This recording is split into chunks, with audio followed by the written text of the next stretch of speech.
The afternoon sun was warm, and the streets were busy with people moving about their usual routines. Maya walked quietly, her bag hanging over her shoulder, looking like any ordinary young woman returning home after a long day. Few would have guessed that she was one of the most respected federal prosecutors in the country, a woman known in the courts for her sharp mind, her calm voice, and her unshakable sense of justice. Dressed in plain clothes that day, she blended in with the crowd, unnoticed and unrecognized, as she strolled down the block, enjoying a rare quiet moment to herself. She had just wrapped up one of her most difficult cases, a trial that had taken months of preparation and long hours of work. She had spoken with witnesses, reviewed endless files, and argued passionately in front of the judge. It had ended successfully, but Maya felt drained. She wanted nothing more than to go home, have a cup of tea, and rest. The world outside the courtroom felt lighter, calmer, and for once, she let herself relax. But peace is often fragile. As Maya walked past a small convenience store, a police car slowed beside her. At first, she didn't pay attention. Police cars often passed by, and she had worked with many officers in her career. But then she noticed the car come to a complete stop. An officer stepped out, his boots hitting the pavement with a heavy sound. His eyes were fixed on her in a way that made her pause. Something in his expression told her this was not a routine check or a friendly hello. "Hey, you there," the officer called, his voice loud and sharp. Maya turned her head politely, surprised by the tone. "Where are you going?" he demanded. She blinked. "I'm just walking home, officer," she replied calmly. The man frowned. "Do you live around here?" "Yes," Maya said, trying to keep her voice steady and even. "Is there a problem?" Instead of answering, the officer stepped closer, studying her as if she were suspicious simply for being on the sidewalk. His hand rested on his belt as he asked again for her identification. Maya had been through enough situations in court to know this was unusual. She had done nothing wrong. She was simply walking home. But she also knew that arguing in that moment might make things worse. So she carefully reached into her bag to take out her wallet. Her movements were slow, clear, and respectful. She handed him her ID, expecting that this would resolve the situation. The officer glanced at it, but his expression didn't soften. Instead, he asked more questions, his tone growing harder each time. "What are you doing in this neighborhood? Why are you here?" Maya could feel people beginning to watch. A few passers-by slowed down, their eyes curious but uncertain. Nobody stepped in, though. They stood quietly, pretending to look at their phones or at the shop windows, but Maya could sense their attention. The officer suddenly barked an order that made her chest tighten. "Get down on your knees." She froze. For a moment, the world seemed to stop. She stared at him, unable to believe what she had just heard. She wasn't under arrest. She hadn't been accused of anything. She was simply told to kneel on the pavement, like someone who had committed a crime. Maya's mind raced. Years of experience in the courtroom had taught her patience and control. She knew her power was not in shouting or resisting, but in staying calm.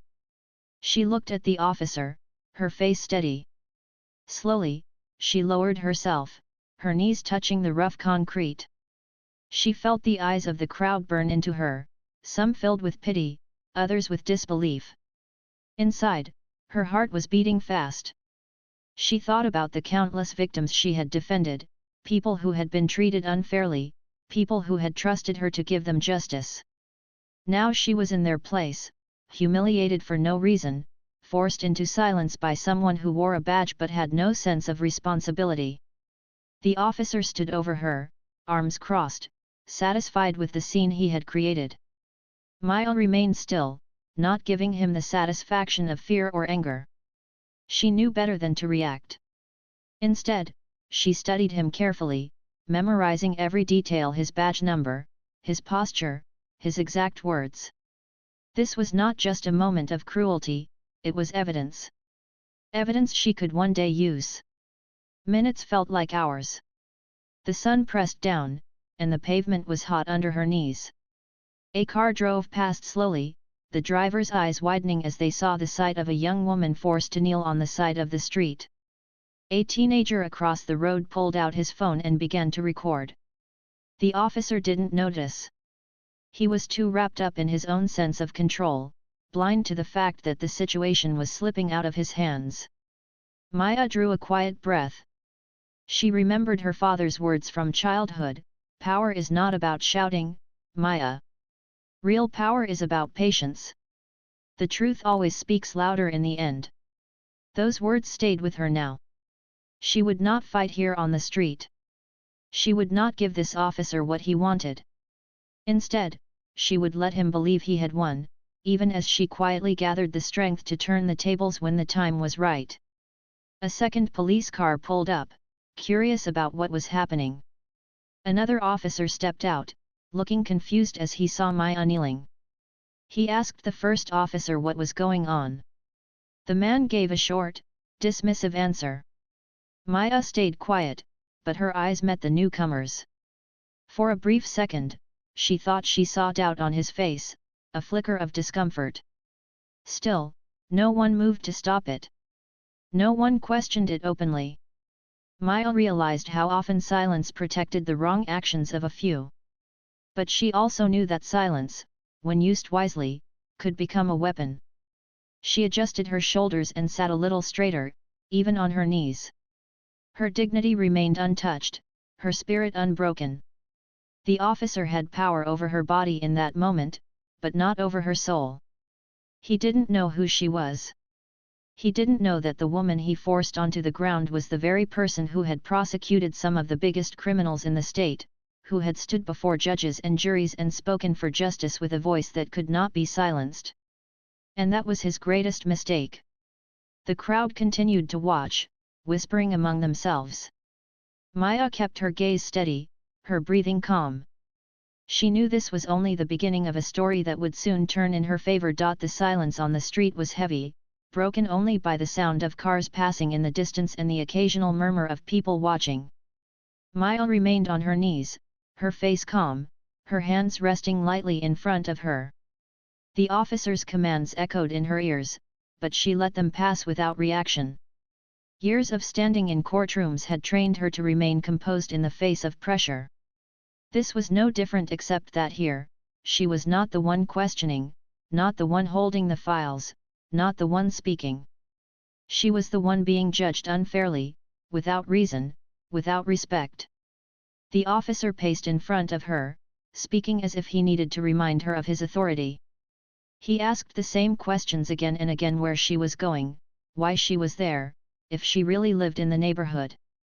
Each time, Maya answered softly, never raising her voice, never letting her words show anger. But in her mind, she was carefully recording everything. Every detail mattered. She remembered countless cases where victims described moments just like this, moments when they felt powerless, when someone in a position of authority tried to strip them of their dignity. She had listened to their stories, offered them strength, and fought for their justice. Now she found herself in their place. For the first time, she understood the weight of their silence, the pain hidden behind calm expressions. The officer leaned closer, his voice sharp. "You think you're smart, don't you? Just answer the questions properly." Maya met his eyes for a brief second, steady and unwavering. "I already have, officer," she said quietly. Her calmness seemed to unsettle him. He had expected fear or tears, maybe even anger. But instead, he found a quiet strength that he couldn't control. To fill the silence, he continued to speak, his words turning into threats about what could happen if she didn't obey. Maya did not respond. She knew better than to give him what he wanted. Another car stopped at the corner, and a small group of onlookers grew. Some whispered to each other, some held up their phones, recording quietly. Technology had given people a way to capture the truth, but Maya did not count on the crowd to defend her. She counted only on herself, her knowledge, and her patience. Inside her mind, she reviewed everything she had learned as a prosecutor. She knew laws, rules, and procedures like the back of her hand. She knew what was legal and what was not. This officer had already crossed the line many times. But she also knew that her greatest weapon right now was restraint. Losing her composure could change the story in his favor. Staying calm would keep the truth on her side. Minutes passed, feeling like hours. The hot pavement pressed against her knees, and the air around her felt thick, but Maya did not let discomfort show. She thought about her career, the battles she had fought in court, the times she had stood against powerful defense attorneys and won. She reminded herself that strength was not about standing tall in front of a judge, it was also about kneeling in silence when someone tried to take her dignity, yet refusing to let them succeed. The second patrol officer, who had arrived earlier, shifted uncomfortably as he watched. He glanced at his partner, then at Maya, then at the growing crowd. He finally asked, "Do we have anything on her? Did she do something?" The first officer snapped back, "Don't worry about it. I'm handling this." Maya noticed the doubt in the younger officer's eyes. Perhaps he was new. Perhaps he still carried some sense of fairness that hadn't been hardened by years of prejudice. For a moment, she wanted to speak, to tell him who she was, to reveal her identity and end this humiliation instantly. But she stopped herself. Timing was everything. Revealing too soon might cut the story short. Waiting, however, could bring the truth crashing down on the officer in a way that no one would forget. So she stayed quiet. Her thoughts drifted back to her office, to the tall shelves filled with files, to the long hours spent preparing arguments. She remembered the faces of people she had helped, the single mother who had cried tears of relief when her abuser was sentenced, the young man who had been falsely accused but walked free because Maya fought for him. She thought of them now, and in their place, she saw herself kneeling on the ground. The irony was heavy, but it also gave her strength. She had been their voice when no one else would listen. Now she would let this silence speak for her until the right moment came. The first officer grew restless. He began to pace again, his boots scraping against the pavement. His tone grew louder, not because Maya resisted, but because she didn't react at all. He couldn't understand why she wasn't breaking under pressure. A woman in the crowd whispered loudly enough for Maya to hear, "Why is she just sitting there? She should say something." Another voice replied softly, "Maybe she's afraid." Poor girl. Maya heard them, but she didn't respond. She wasn't afraid. She was planning. Every second she remained calm was another second that worked in her favor. The more the officer tried to push her, the clearer it would be to everyone watching that he was abusing his authority. Suddenly, the officer bent down closer and said harshly, "You're lucky I'm being patient. Don't test me." Maya lifted her eyes to meet his. She spoke only one sentence, her voice steady, "I am not testing you, officer. I am waiting." The words hung in the air. The crowd fell silent, sensing something deeper behind them. The officer scoffed, turning away, but his face betrayed confusion. He had no idea what she meant, no idea that the woman kneeling before him was not powerless at all. Maya straightened her back slightly, her posture still graceful even in that position. She closed her eyes for a moment, letting the noise around her fade. She thought of her parents, of the values they had taught her, of the countless nights she had studied by a dim lamp to earn her place in the world. She thought of the oath she had taken when she became a prosecutor to protect the law, to stand for justice, and to never let fear guide her. And in that quiet moment, she promised herself something. This incident would not be forgotten. This humiliation would not be wasted. It would become part of a bigger story, one that would shine light on truth and accountability. When she opened her eyes again, the younger officer was still watching her. Their eyes met briefly, and in that silent exchange, Maya saw recognition. He didn't know who she was, but he could see her strength. Perhaps he even guessed that she was not ordinary. The first officer, however, remained blind to it all.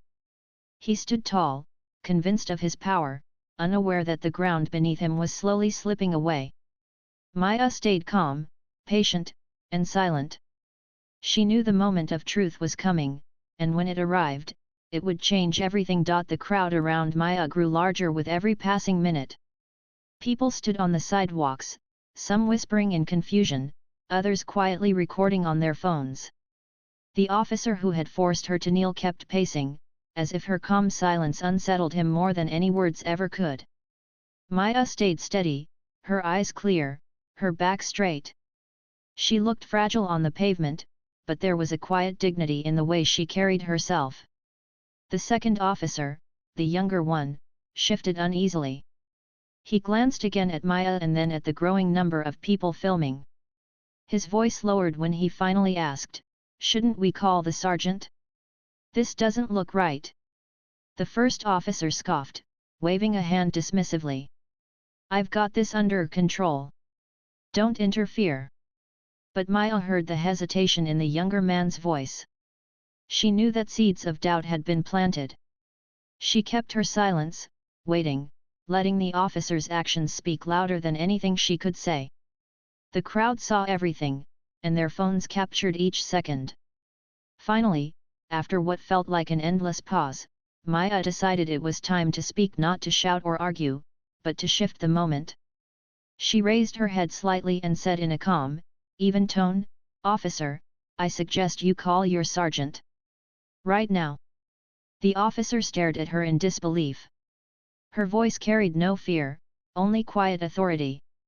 The crowd stirred at her words, some whispering to each other with curiosity. "You don't give me orders," the officer snapped, his voice louder than before. But beneath the anger, there was a flicker of unease. Maya didn't respond. She only repeated, softer but clearer this time, "Call your sergeant." Her tone was different. It was not a plea. It was a statement, a suggestion that sounded more like a command. The younger officer glanced at his partner again, this time more firmly. "Maybe we should. The sergeant should know what's happening here." Reluctantly, the first officer pulled out his radio. He grumbled something into it, asking for the sergeant to come to the scene. The crowd buzzed, sensing a shift in the air. Maya slowly rose from her knees, brushing the dust from her pants with deliberate calm. No one stopped her. The officer didn't even react. He was too caught up in his own pride. The minutes ticked by until a larger police vehicle arrived. A sergeant stepped out, his presence commanding instant attention. The crowd quieted. The sergeant looked around, noticing the phones recording, the tension in the air, and finally, Maya standing quietly in the middle of it all. "What's going on here?" the sergeant asked firmly. The first officer quickly tried to explain, his words fast and defensive. He painted Maya as suspicious, as uncooperative, as someone who had refused to follow orders. He expected support, but the sergeant's eyes narrowed as he listened. Then he turned to Maya. "Ma'am, can you tell me your side of this?" he asked respectfully. Maya took her time.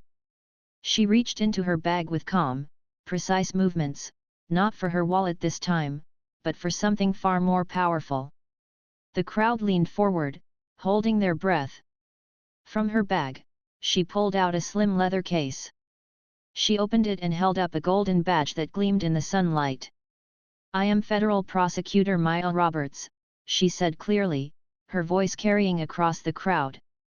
"And I believe your officer here has just made the biggest mistake of his career." Gasps rippled through the people watching. Several phones zoomed in on the badge, capturing the moment forever. The sergeant's face turned pale, his mouth opening slightly in shock. The first officer froze, his confidence vanishing instantly. The crowd erupted in whispers, "She's a prosecutor. Did he really do that to her? This is unbelievable." Maya lowered her badge but kept it visible. She looked directly at the officer who had forced her to kneel. "You treated me like a criminal without reason, humiliated me in front of strangers, and abused your authority. You didn't know who I was, and that doesn't matter. What matters is that you acted unlawfully. And you will answer for it." The officer stuttered, his voice weak, I didn't know. "I thought that's the problem," Maya cut in, her tone still calm but sharper now. "You didn't know, and you didn't care to know. You saw me as less, not as a citizen, not as a human being, and certainly not as the federal officer I am. That says everything about your judgment."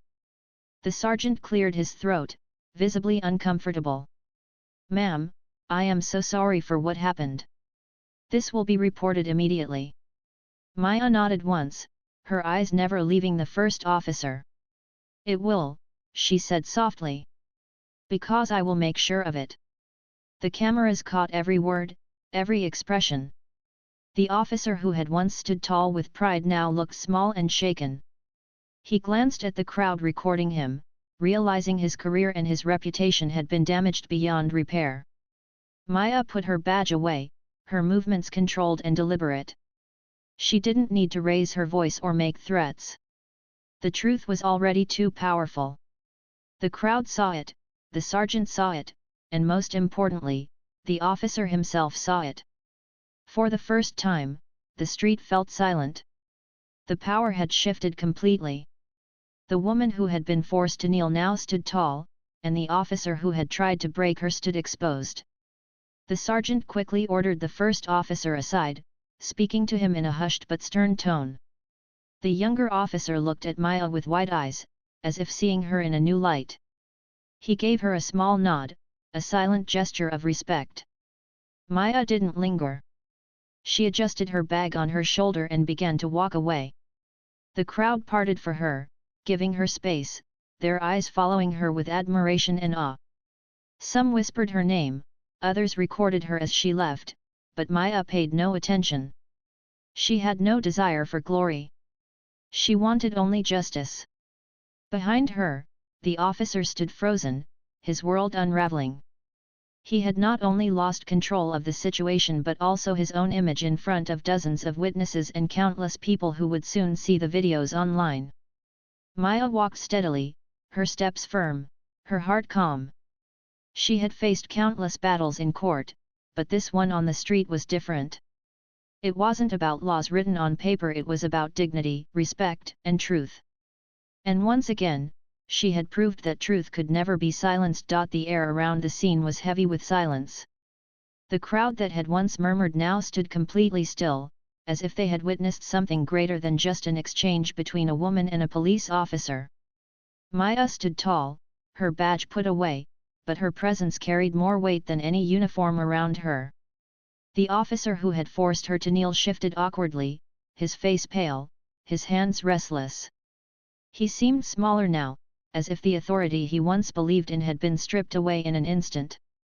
The sergeant, realizing the gravity of the moment, cleared his throat and stepped forward. "Miss Roberts, on behalf of this department, I want to sincerely apologize for what you experienced."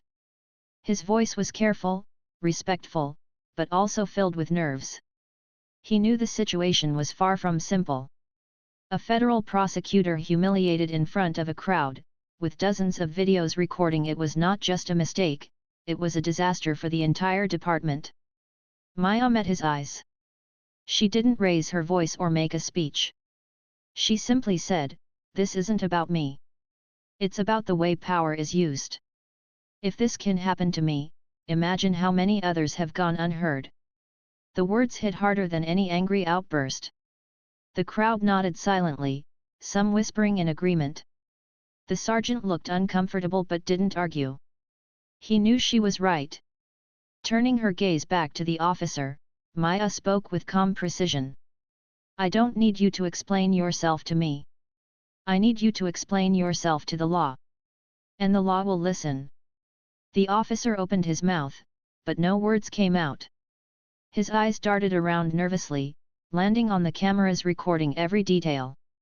He understood that his career had just crumbled in front of his eyes. The sergeant, trying to regain control of the scene, asked the crowd politely to move back and give space. But no one wanted to leave. They had seen too much, and they knew history was unfolding in front of them. Still, they respected Maya's calm authority and began to step aside slowly. Maya adjusted her bag on her shoulder, her movements graceful but firm. "I'll be filing a full report," she told the sergeant. "And you'll have to answer questions not only from me, but from the public. Because they were witnesses, too." She gestured gently toward the people still holding up their phones. The sergeant nodded quickly. "Understood, ma'am." The younger officer, the one who had stood by uncertainly earlier, looked at Maya with a mix of awe and respect. He gave a small nod, almost like a silent apology, though he hadn't been the one to mistreat her. Maya acknowledged it with a faint nod of her own before turning away. But before she could leave, a woman from the crowd called out, "Thank you for standing strong. You showed us all something important today." Maya paused, glancing back at the woman with a small smile. "Strength doesn't always come from shouting," she said softly. "Sometimes it comes from silence, until the right moment to speak arrives." The crowd clapped quietly, not like an audience at a performance, but like citizens recognizing courage. The sound was gentle, respectful, and filled the street with warmth. News traveled faster than Maya could have imagined. By the time she reached her apartment, her phone buzzed non-stop with messages, calls, and notifications. The video of her calmly revealing her badge had already gone viral. Headlines were appearing online: "Federal prosecutor humiliated by officer then turns the tables and quiet dignity shakes police department." Inside her home, Maya placed her bag down and sat quietly for a moment. She looked out the window at the city she had sworn to protect through her work. She thought about the irony how in a single afternoon, she had lived the very injustice she spent years fighting against in the courtroom. But she didn't feel defeated. She felt determined. The next morning, Maya walked into her office at the federal building. Her colleagues greeted her with wide eyes and whispers. Some looked at her with admiration, others with concern, but all of them seemed to know what had happened. One of her closest colleagues, Daniel, walked over and said, "Maya, I saw the video. You handled it better than anyone else could have. But are you all right?" She nodded. "I'm fine. But this isn't just about me, Daniel. This is about accountability.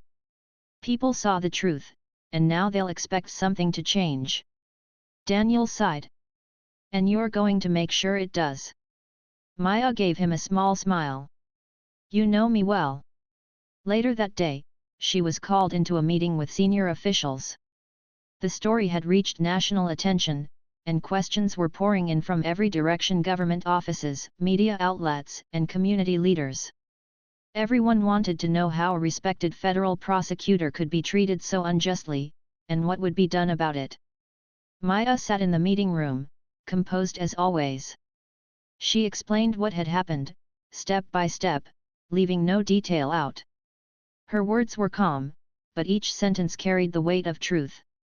She didn't exaggerate or dramatize, she didn't need to. The facts spoke loudly enough. One of the senior officials leaned forward and asked, "Maya, do you want to press personal charges against the officer?" She thought for a long moment before answering. "This is bigger than personal charges.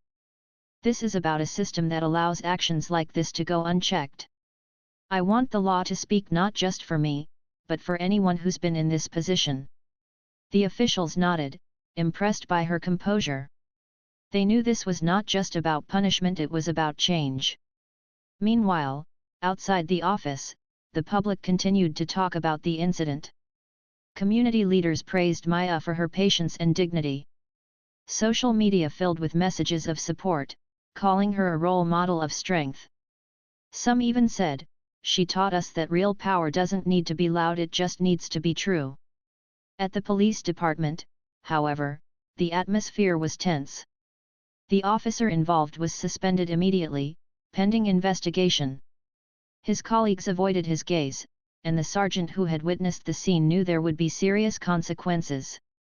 Training sessions were suddenly scheduled, Press conferences were planned, and leaders scrambled to address the public's growing demand for answers. Maya didn't watch the news coverage.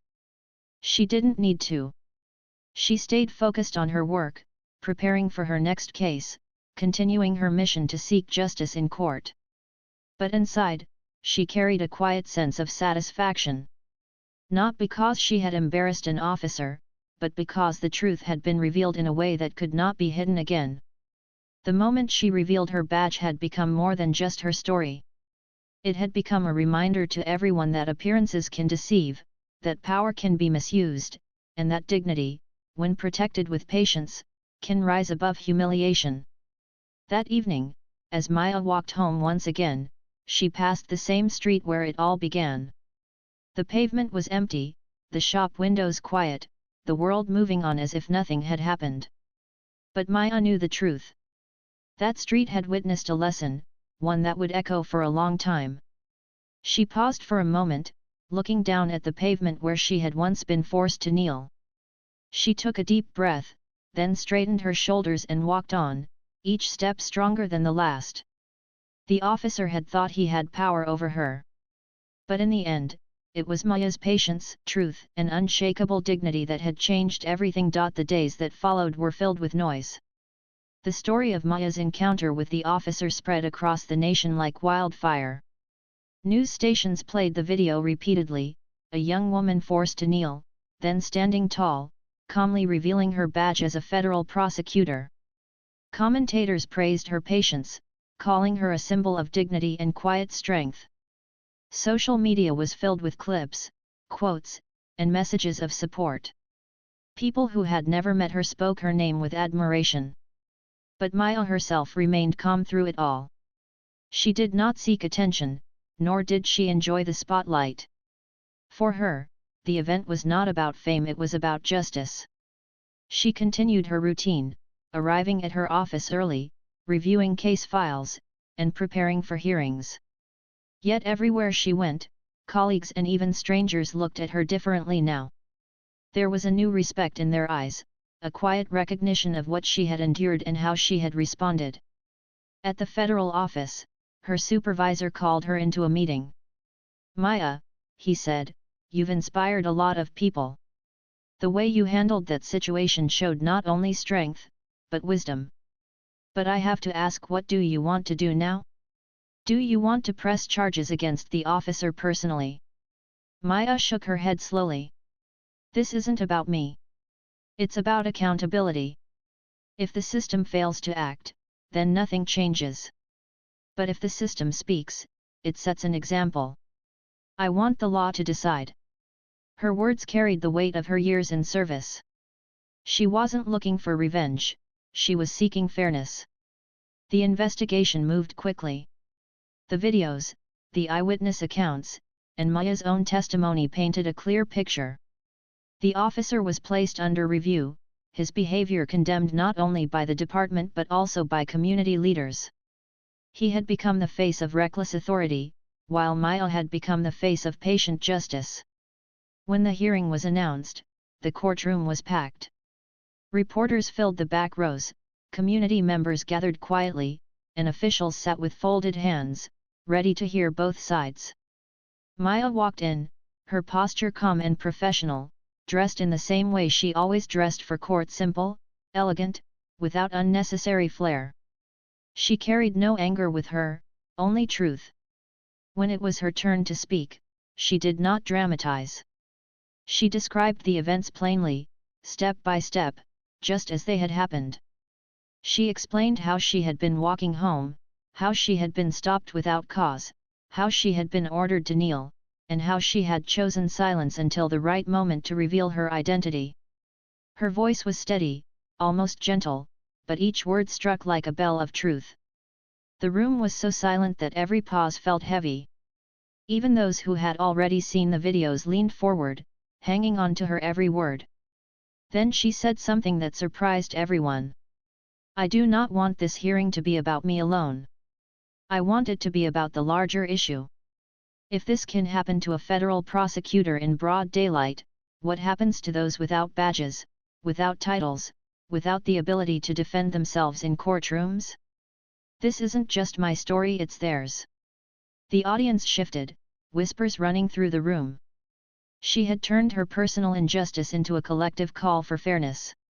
The panel of officials thanked her, clearly moved.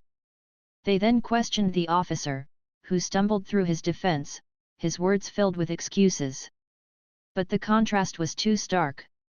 Where Maya had shown patience, he had shown arrogance. Where she had offered truth, he had offered only avoidance. When the ruling came, the officer was found guilty of misconduct. He was removed from duty, and the department announced reforms to prevent incidents like this in the future. Training programs were introduced, accountability measures strengthened, and the community was promised more transparency. The news spread quickly, and people cheered the outcome. But Maya remained steady. She did not celebrate loudly.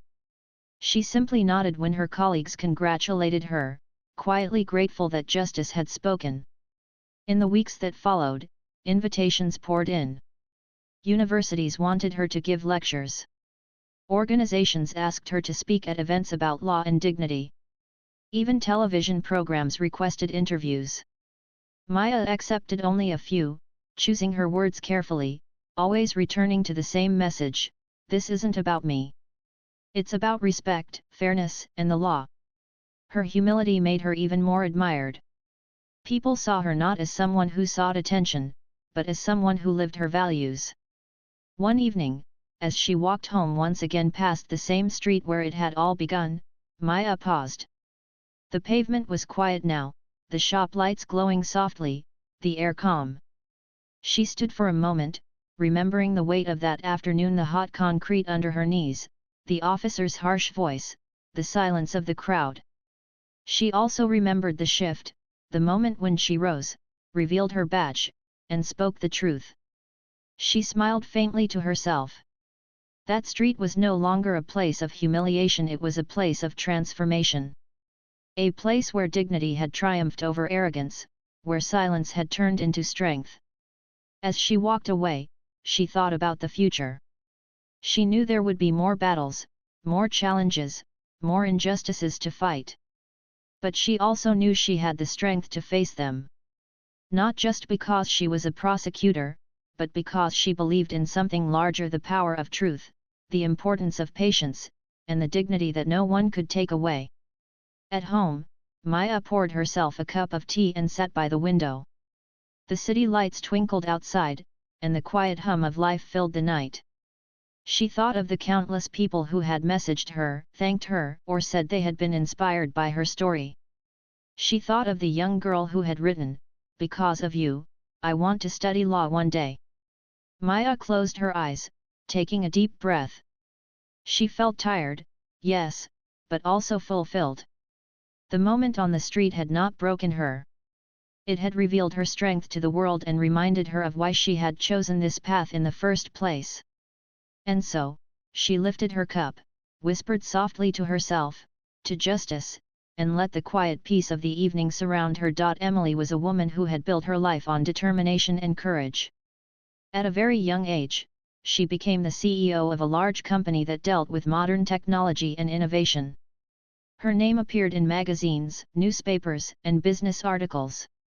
People saw her as an image of success, but behind that image was a story most people didn't know. A few years earlier, Emily had been in a terrible car accident that left her paralyzed from the waist down. She had to use a wheelchair for the rest of her life. From that day, her life changed completely. She was no longer the woman who could move freely, dance at parties, or walk into meetings with quick steps. Instead, she rolled into rooms in silence, trying to hide the sadness she carried inside. Although she was respected in the business world, Emily often felt lonely. She had friends, yes, but most of them lived busy lives. They could never fully understand what she went through every single day. Many nights, she would look out of her apartment window, watching people walking on the street, couples holding hands, laughing together, and she would feel a pain in her heart. She wished she could laugh like that again, without worrying about pitying eyes or whispers behind her back. She kept a brave face in front of her employees and colleagues, but deep down, she longed for simple happiness. Her friends often told her that she should try dating again. "Emily, you are beautiful, strong, and still young," one of them would say. But Emily had tried, and every attempt had ended in disappointment. Some men saw her only as a CEO, a powerful figure who intimidated them. Others saw her only as a woman in a wheelchair, and their kindness carried a quiet pity that Emily could sense immediately. Both ways, she never felt truly seen for who she was. For this reason, she stopped trying and told herself she would rather be alone than feel unwanted. But one of her closest friends didn't give up. One afternoon, her friend called and said, "Emily, I've arranged a blind date for you. Please don't say no. Just try once more." Emily resisted, but after much convincing, she finally agreed. She wasn't expecting anything. To her, it was just another dinner that might end in awkward silence. Still, she dressed carefully that evening. She wore a dark blue dress that made her look elegant. Her hair was tied back, and she applied light makeup. She wanted to at least feel confident, even if the night went nowhere. When she arrived at the restaurant, she felt nervous. The room was full of soft music and warm lights from candles placed on each table. People were chatting and laughing, couples leaned close to each other, and the atmosphere felt romantic. Emily rolled her wheelchair into the hall, holding her head high. She had practiced this look of confidence so many times. She had learned that if she entered a room looking strong, people would treat her with respect. But inside, her heart was racing. She hoped the man she was about to meet would not look at her with shock or pity. She was led to a table in the corner, and she waited. Minutes passed. Her friend had told her that the man was a businessman, tall and well-dressed. Emily tried to picture him walking through the door with a bouquet of flowers or at least a friendly smile.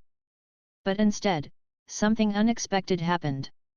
A man in greasy work clothes walked into the hall. His hands were rough and stained, and his shirt had marks of oil and dust. Clearly, he had come straight from work. His boots made a heavy sound on the polished floor. People looked at him in confusion, whispering. What was a man like that doing in such a fine restaurant?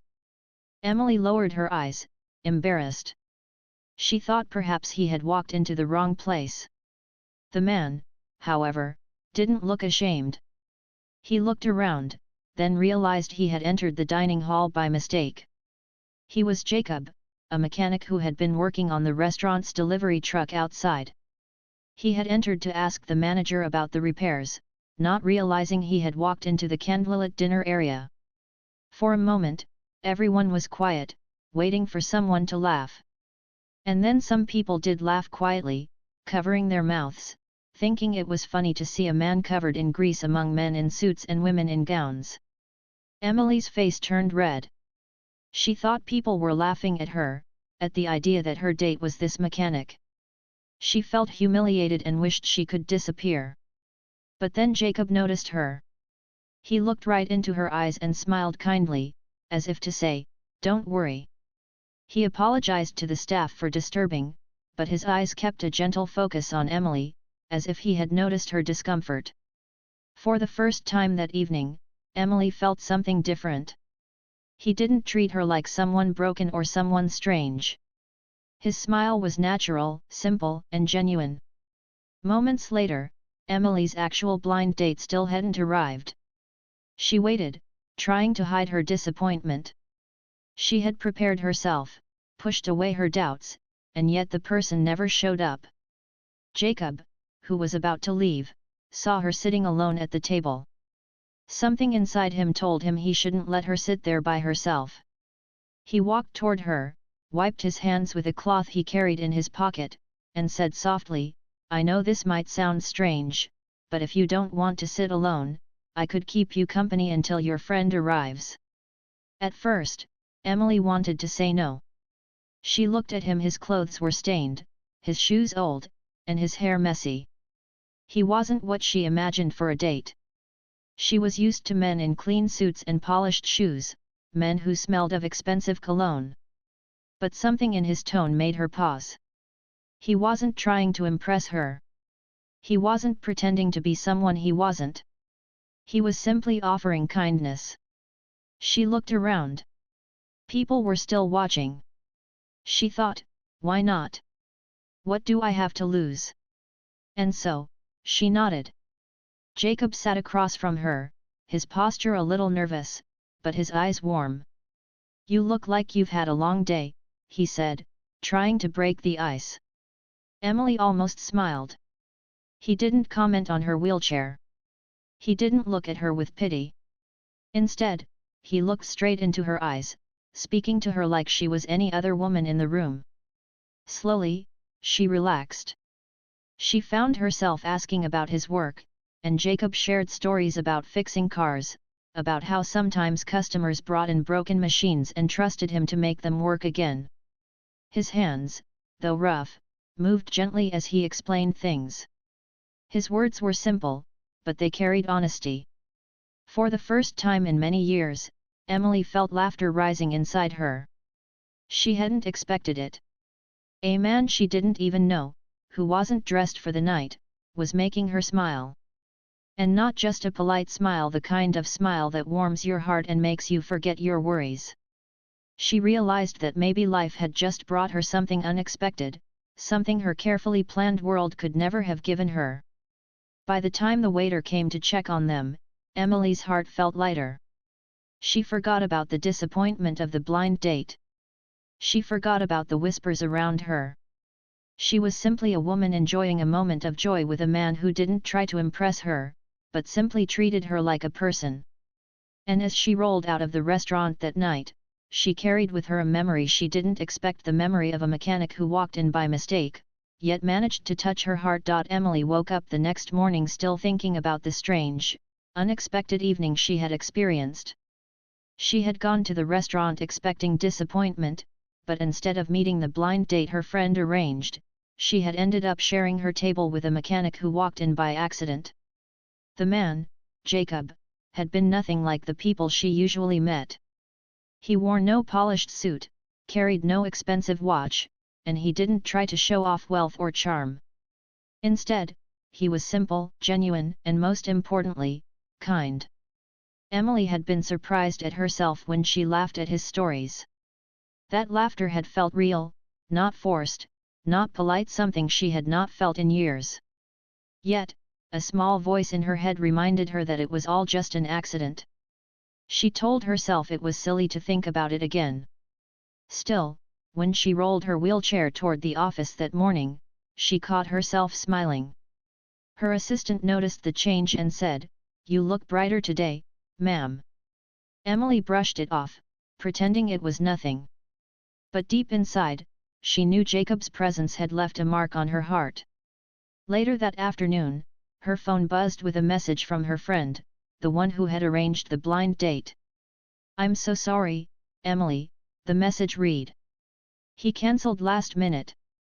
I should have told you before you went." Emily sighed. She wasn't even surprised. She had been through this before, people eager at first, then suddenly changing their minds when they realized the CEO they were meeting was a woman in a wheelchair. It hurt, though she had trained herself not to show it.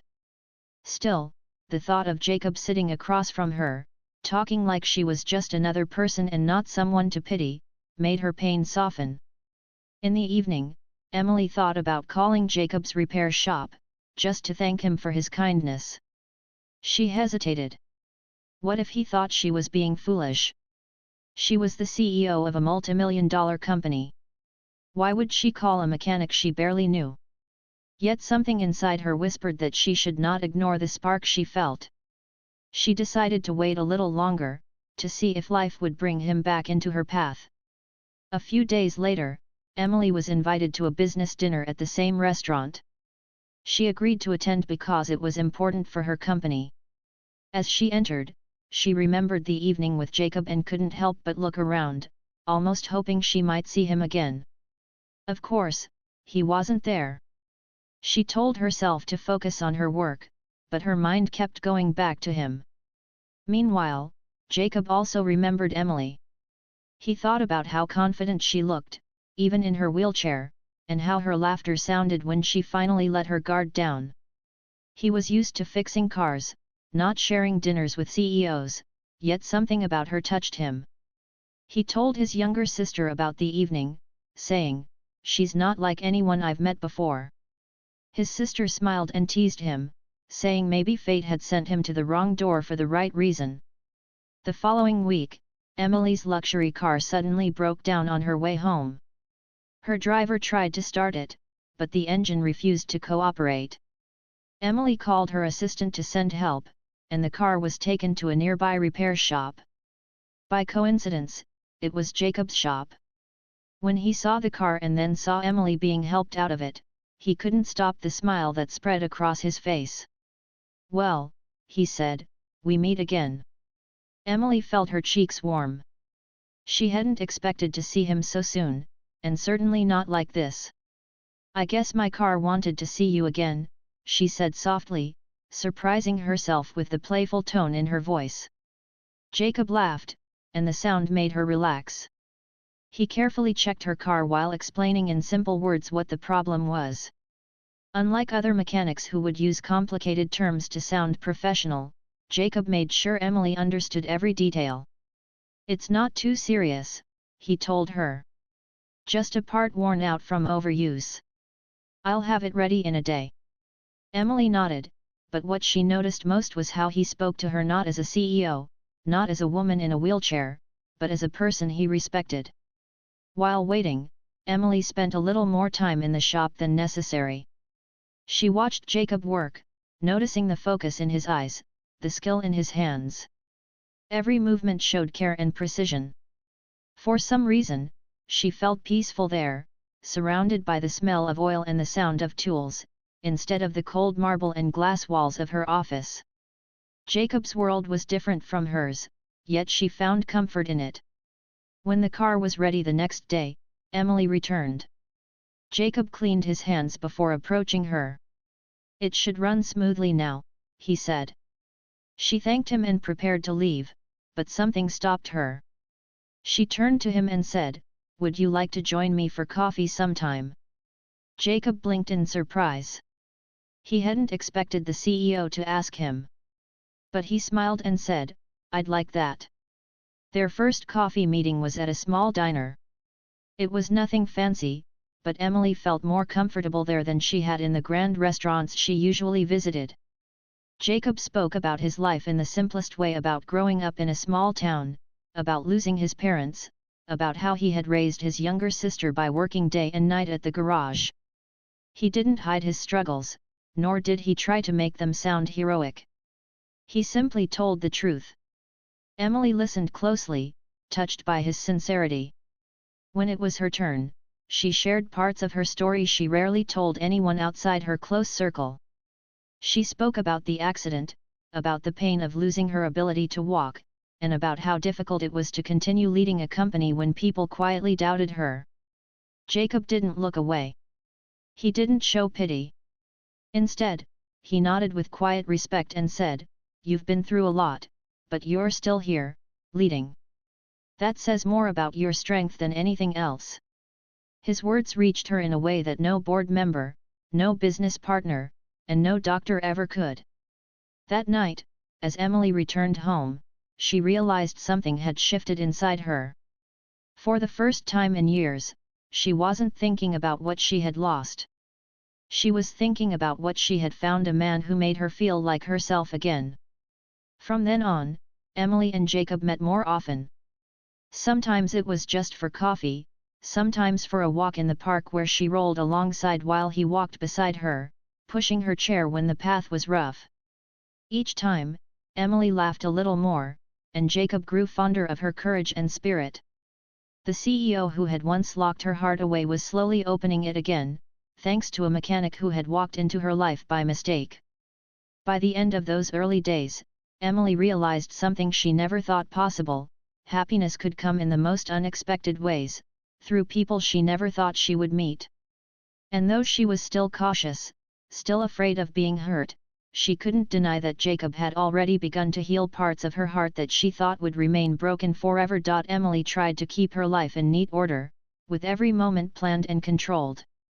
That was how she had survived all these years as a paralyzed CEO. But after meeting Jacob again at the repair shop, and later sharing coffee with him, something inside her shifted.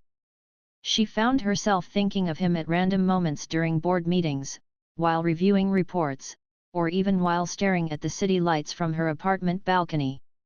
She told herself it was silly. She was a powerful executive. He was a mechanic. Their worlds were not the same. And yet, she could not deny the warm feeling she carried after every conversation with him. One morning, she decided to take a step that even surprised herself. She called Jacob's repair shop. When he answered, she didn't know what to say at first. Finally, she laughed nervously and said, "I think my car might need another check." Jacob chuckled on the other end. "Or maybe you just wanted to see me again." Emily froze, but then smiled. "Maybe both," she admitted. Jacob agreed to look at her car, and before the day ended, she found herself at his shop once more. Unlike her office, filled with glass walls, suits, and polished floors, Jacob's garage smelled of oil and metal. There were tools everywhere, and a radio in the corner played old songs. Workers moved around, greeting Jacob respectfully. He wasn't just a worker there, he was the heart of the place. Emily watched as he gave instructions to his team, checked engines, and laughed with the young apprentices. He looked so different from the men in her world. There was no show-off, no competition, no race to prove superiority. Jacob's life was simple, but it was real. When he walked over to Emily, wiping his hands on a cloth, he said, "Your car's fine. But I'm glad you came anyway." She blushed slightly, realizing he had caught her. Instead of denying it, she asked if he would like to see her office someday. Jacob didn't hesitate. "Sure. I'd like to see the world you run." The following week, Emily arranged for Jacob to visit her company headquarters. She warned him it was very formal, but Jacob just smiled and said he would be himself. When he arrived, he wore a clean shirt and trousers, though not as fancy as the tailored suits her executives usually wore. As he entered the tall glass building, heads turned. Employees whispered, curious about who he was. Some recognized Emily rolling beside him and were shocked that their CEO was walking well, rolling next to a mechanic. Inside the office, Emily introduced Jacob to her assistant and a few colleagues. She could sense their surprise, even their quiet judgment. They were used to seeing her with powerful businessmen, not with someone whose hands carried traces of engine grease no matter how many times he washed them. But Jacob was not bothered. He looked around with interest, asked questions about the company, and even made jokes that made Emily laugh in front of her staff. For once, she didn't care about appearances. She felt light, free, as though the weight of expectations had been lifted off her shoulders. During lunch in her private office, Emily and Jacob shared a meal brought in from a local restaurant instead of the expensive catering her company usually used. Jacob teased her about working too much and reminded her that life was more than meetings and deals. Emily, in return, told him about her struggles as a woman in power and how much harder it became after her accident. "People look at me and only see the wheelchair," she said quietly. "Sometimes I wonder if they see me at all." Jacob leaned forward, his expression gentle. "I see you," he said simply. "Not the chair, not the CEO, not the titles. Just you." Emily's throat tightened, and she turned away for a moment to hide the tears threatening to fall. Those words touched her deeper than she could have imagined. Over the next few weeks, they grew closer. Sometimes Jacob would meet her at small cafes, other times he would take her to local parks where the pathways were wide enough for her wheelchair. He always made sure she was comfortable, but never in a way that made her feel weak. He treated her with a balance of care and respect that no one else had managed. Emily found herself opening up more and more, sharing secrets she had never spoken aloud. One evening, Jacob surprised her by inviting her to his home. It was a modest place, nothing like the luxurious penthouse where Emily lived. His younger sister, Lily, greeted Emily warmly. Lily was a cheerful young woman in her early 20s, studying part-time while helping Jacob with household chores. She was curious but welcoming, and she seemed genuinely happy to meet Emily. Over dinner, Emily saw another side of Jacob, the protective older brother, the man who had sacrificed his own dreams to make sure his sister had a chance at education and a better life. Emily was touched. In her world, people often measured worth by wealth and power. But here, in Jacob's simple home, she saw a kind of richness money couldn't buy. She admired the way he lived honestly, without pretending to be more than he was. That night, as Jacob walked her to her car, Emily said softly, "You know, I haven't felt this comfortable in years." Jacob smiled. "That's because you don't need to pretend with me. You can just be Emily." Their bond grew stronger, but not without challenges. Emily began to notice the stares when they were out together. At the cafe, people whispered. At the park, some onlookers raised eyebrows, wondering why a successful CEO was spending time with a mechanic. Emily had lived her whole life fighting judgment, but now it felt sharper because it involved Jacob too. She worried that people would think less of him, or worse, that he might feel ashamed of being with her. One evening, she brought it up. "Jacob, are you sure you're okay with this? With how people look at us?" Jacob shrugged. "People will always talk. But their words don't change how I feel about you. I don't care what suit a man wears or how shiny his shoes are. I care about honesty. And I've never met anyone as real as you." Emily's heart swelled with gratitude. Slowly, she realized that Jacob was not only helping her feel alive again, but also teaching her a new way of looking at the world. She didn't need to prove herself to anyone. She didn't need to fit into expectations. She just needed to live, and to allow herself to feel happiness without fear. By the time spring arrived, their friendship had turned into something more. Emily found herself looking forward to their meetings more than anything else in her busy schedule. And Jacob, though humble and quiet about his feelings, showed his care through small actions, fixing her car without charging, bringing her favorite tea when she was stressed, or simply sitting by her side in silence when words weren't needed. But deep inside, Emily still carried a worry. She knew her world and Jacob's world were very different. She knew others might not accept their bond. And though she was starting to feel free, she wondered how long that freedom could last in a society that always judged differences. That night, as she sat on her balcony looking out at the stars, she whispered to herself, "Maybe this is what I was waiting for all along." For the first time in years, she allowed herself to believe in the possibility of love, not the kind written in magazines or displayed at business events, but the kind that simply made her heart smile. And though she didn't know it yet, her journey with Jacob was only beginning, and the challenges ahead would test both of them. But at that moment, in the quiet of the night, she felt a peace she hadn't felt in years. Emily had attended countless formal galas before. To her, they were part of the routine of being a CEO. Grand halls filled with glittering chandeliers, tables lined with fine glassware, and crowds of important faces waiting to shake her hand. But this time was different. This was the company's biggest annual event, and for the first time in years, she wasn't going alone. She had invited Jacob. The thought both thrilled and terrified her. The morning of the gala, she stared at her reflection in the mirror. She wore a gown of soft silver, her hair pinned neatly, and her wheelchair polished to match her elegance. But beneath her confidence, doubts whispered. Would people laugh? Would they question why the head of a multimillion-dollar company brought a mechanic as her guest? Emily tried to push away those thoughts, but they kept returning like waves. When Jacob arrived at her apartment, Emily was surprised.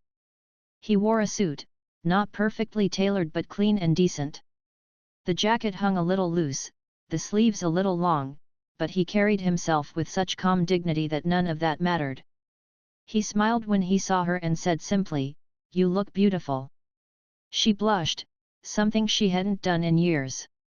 As they drove to the venue, Emily's heart beat faster. She could already imagine the whispers, the raised eyebrows, the judgmental looks. She tried to warn Jacob. "You should know, tonight won't be easy. People here, they can be cruel without saying a word." Jacob placed his hand gently on hers and said, "Let them look. We know the truth, and that's enough." His steady voice calmed her more than she expected. When they entered the ballroom, the reaction was immediate. Heads turned. Murmurs spread across the room. Some people smiled politely, others whispered behind their hands. A few stared openly, surprised that their powerful CEO had chosen such an ordinary man to accompany her. Emily felt her chest tighten, but Jacob's hand on the back of her chair gave her courage. He greeted people warmly, shaking hands and smiling as though he belonged there. Emily admired him for that. He didn't try to pretend. He didn't act embarrassed or out of place. He simply stood by her side, proud to be there with her. For a moment, Emily thought perhaps she could breathe.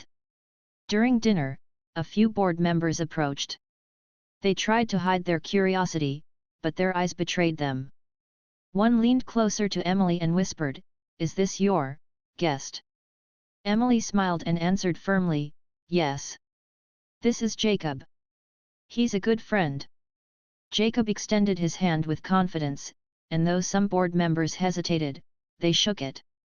Emily noticed the surprise in their eyes.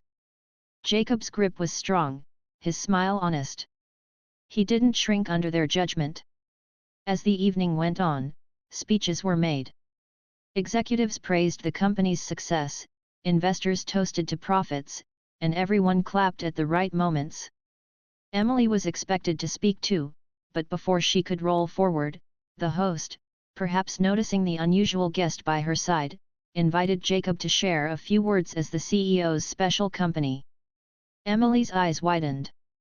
She hadn't expected that.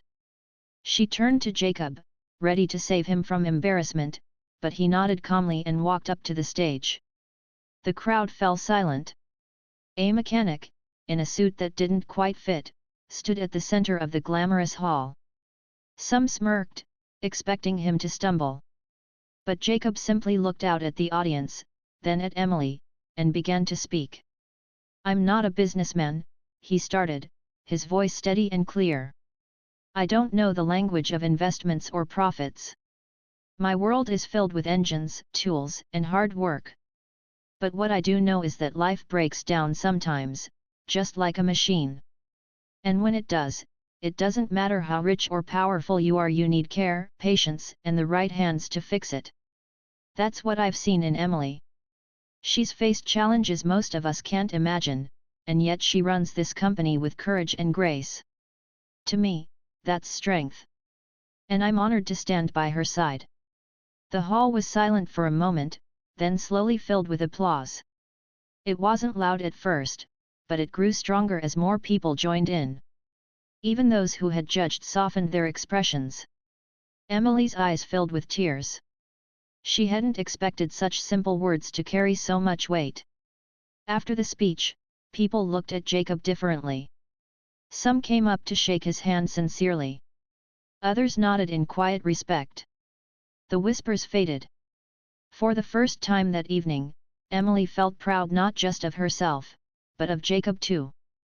He had turned judgment into respect with nothing but honesty. As the night continued, Emily and Jacob danced not on the dance floor, for Emily's wheelchair made it difficult, but in their own way. Jacob held her hand, twirling her chair gently in rhythm with the music. She laughed, her cheeks glowing. Guests who once whispered now watched with soft smiles. It was clear to everyone that Emily was happy. And happiness was something no title or fortune could buy. When the gala ended, Emily and Jacob stepped out into the cool night air. The stars shone above, and the city lights sparkled below. Emily looked at him and said softly, "You know, I almost told you not to come tonight. I was afraid of what people would think." Jacob chuckled. And now? She smiled through tears. Now I don't care what anyone thinks. You made me see that. Jacob placed his hand gently on hers. Emily, you've spent so long proving yourself to the world. But you don't need to prove anything to me. You're enough, just as you are. For a long moment, they stood in silence, the night wrapping around them like a blanket. Emily realized then that Jacob hadn't just repaired her car, or walked into her life by mistake. He had repaired something inside her, something broken for far too long. And for the first time in years, she felt free. As they drove home, Emily leaned back in her chair, smiling to herself. The whispers, the judgment, the doubts, they no longer mattered. What mattered was the peace she felt in Jacob's presence. And deep in her heart, she knew this was just the beginning of a story she had never dared to dream of. The weeks after the gala felt different for Emily. For the first time in many years, she felt lighter, as if the heavy chains of doubt and loneliness had been unlocked. Jacob had stood beside her in front of powerful people and turned judgment into respect with his simple, heartfelt words. That evening kept replaying in her mind, the way the room grew quiet, the way his voice carried honesty, and the way her heart swelled with pride. She had gone into the gala nervous and afraid, but she left with a new kind of courage. Their bond grew deeper after that night. Emily and Jacob found joy in the smallest things. They no longer needed grand events to feel alive. Some evenings they would sit at a small cafe near Jacob's shop, sharing coffee and teasing each other about little things. Other times, Jacob would visit her apartment with takeout food, and they would eat on her balcony while watching the city glow. Emily realized she laughed more in those moments than she ever had at expensive dinners or formal parties. With Jacob, life felt simple, natural, and true. One Saturday, Jacob suggested a drive outside the city. Emily agreed, though she worried about accessibility.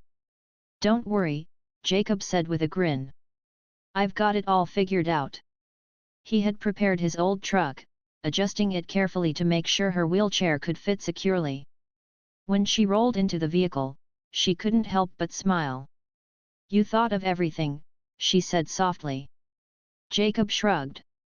"Engines I can handle. Comfort for you, that's more important." They drove into the countryside, where green fields stretched endlessly and the air smelled fresh. Emily leaned out slightly, letting the breeze touch her face. For so long, her life had been confined to offices, boardrooms, and medical facilities. Out here, she felt alive. Jacob stopped at a quiet spot near a lake. They sat by the water, Jacob on the grass and Emily in her chair, watching ripples dance across the surface. "It's beautiful," she whispered. Jacob nodded but kept his eyes on her. "Yes, it is," he said, and Emily's heart raced at the way he looked at her. In those quiet moments, she understood something she had denied herself for years. She was not broken. She was not less. She was a woman capable of love, laughter, and joy, just like anyone else. And Jacob had helped her see that. But life is never without its challenges. Word about her relationship with Jacob spread quickly through business circles.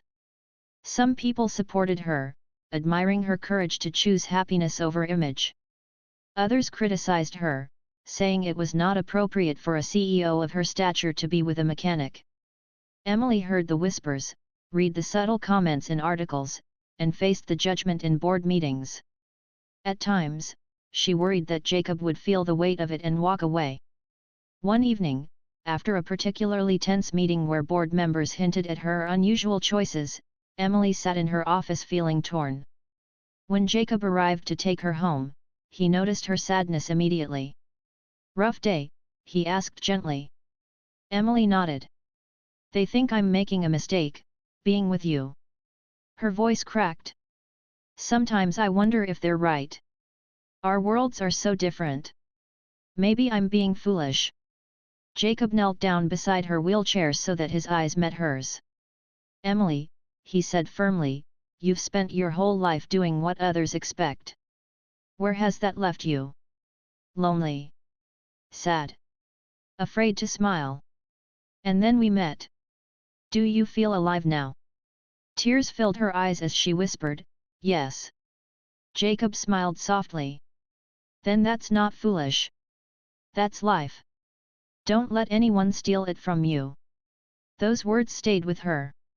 Slowly, Emily realized that happiness was her right, not something she had to justify. If she kept living for other people's approval, she would never truly live. And with Jacob, she was finally living. As months passed, their relationship blossomed. Jacob became part of her everyday life. He learned about her company world, attending a few more events by her side, while she visited his garage often, chatting with his workers and even bringing food for them sometimes. To her surprise, she enjoyed those visits more than corporate dinners. The workers treated her like family, not like a figure to be admired from a distance. One day, Emily's car broke down again on a lonely road outside the city. She was with Jacob, and though at first she worried, he simply laughed. "Engines like to test me sometimes," he said, rolling up his sleeves. As he fixed the car by the roadside, Emily watched him with admiration. He worked with focus, sweat on his brow, yet his hands moved with such care. When he was done, he knelt beside her and said, "Engines fail, Emily. But hearts don't if you take care of them." Those words struck her deeply. She realized then that Jacob was not just a man who repaired cars. He was a man who repaired people with his kindness, his patience, and his love. He had repaired her heart without even trying. That evening, Emily couldn't hold back her feelings any longer. As they sat together under the fading light of sunset, she whispered, "Jacob, I thought I would never smile again. I thought I would live the rest of my life hiding behind work and pretending I was fine. But you changed that. You made me laugh again. You made me believe again." Jacob took her hand gently and replied, "And you made me see that love isn't about what you have or don't have. It's about being real. With you, I can just be myself." From that moment on, there was no doubt in either of their hearts. Their love might not look like everyone else's, but it was true, and it was theirs. Time continued to pass, and though challenges still came, Emily no longer feared them. She knew she had Jacob by her side, and with him, she could face anything. Her staff eventually learned to respect her choices, her board members stopped questioning, and her friends saw the glow in her face that had been missing for so long. What began as a blind date disaster had turned into the most beautiful chapter of her life. A man who walked into the wrong room, covered in grease and dirt, had walked straight into her heart. The paralyzed CEO, who once believed she would never smile again, found herself laughing, living, and loving because a mechanic had seen her not as broken, not as unreachable, but simply as Emily. And every time she looked at him, she whispered silently to herself, "This was the life I thought I lost. And now, it's mine again."